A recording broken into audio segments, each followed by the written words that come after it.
हरियाणा विधानसभा चुनाव में भाजपा ने लगातार तीसरी बार जीत हासिल की। तमाम एग्जिट पोल में आगे दिखाए जाने के बावजूद भी कांग्रेस को चुनाव में करारी हार मिली।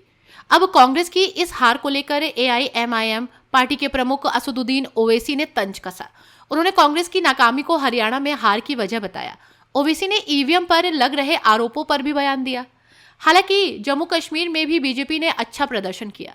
हरियाणा और जम्मू कश्मीर दोनों ही जगह कांग्रेस ने कुछ खास कमाल नहीं किया। हरियाणा में बीजेपी की जीत के बाद ऑल इंडिया मजलिस इत्तेहादुल मुस्लिमीन के अध्यक्ष असदुद्दीन ओवैसी का बड़ा बयान सामने आया है। ओवैसी ने कहा कि धर्मनिरपेक्ष पार्टियां चुनावों में बीजेपी विरोधी मतों में सेंध लगाने के लिए उन पर आरोप लगाती थीं, लेकिन हरियाणा में एआईएमआईएम के उम्मीदवारों को ना उतारने के बावजूद कांग्रेस कैसे हार गई। ओवैसी ने कांग्रेस पर परोक्ष रूप से निशाना साधा।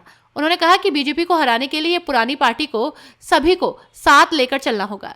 तेलंगाना के विकाराबाद में शुक्रवार की रात एक जनसभा को संबोधित करते हुए ओवैसी ने कहा, उन्होंने हरियाणा कैसे जीत लिया, मैं वहां नहीं था, वरना वे बी पार्टी कहते।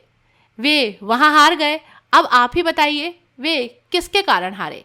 इसके साथ ही एआईएमआईएम प्रमुख ओवैसी ने कहा कि मैं कांग्रेस से कहना चाहूंगा कि मेरी बात समझिए, मोदी को हराने के लिए सबको साथ लेकर चलना होगा, आप अकेले कुछ नहीं कर पाओगे। यहाँ आपको बता दें कि भारतीय जनता पार्टी ने हरियाणा में सत्ता विरोधी लहर को मात देते हुए लगातार तीसरी बार शानदार जीत हासिल की। बीजेपी ने कांग्रेस की वापसी की उम्मीदों पर पानी फेर दिया। हरियाणा में बीजेपी ने 90 विधानसभा सीट में से 48 सीट जीती, जो सरकार बनाने के लिए 36 के जादुई आंकड़े से कहीं अधिक है।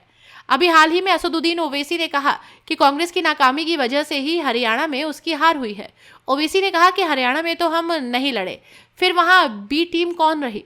ओवैसी ने कहा कि कांग्रेस के खुद के अंदरूनी मुद्दों ने ही उन्हें हरा दिया। मध्य प्रदेश में भी ऐसे ही उनकी हार हुई। हरियाणा विधानसभा चुनाव में हार के लिए कांग्रेस द्वारा ईवीएम को जिम्मेदार ठहराए जाने पर असदुद्दीन ओवैसी ने कहा कि ईवीएम को जिम्मेदार ठहराना बहुत आसान है। आप ईवीएम की वजह से जीतते हैं और जब हारते हैं तो ये गलत है। असदुद्दीन ओवैसी ने कहा कि मेरा मानना है कि भाजपा को ये राज्य हारना चाहिए था। कई ऐसे कारक थे जो उनके खिलाफ जा रहे थे। आपको बता दें कि हरियाणा में हार के बाद कांग्रेस नेताओं ने एक बार फिर से ईवीएम की विश्वसनीयता पर सवाल उठाए थे।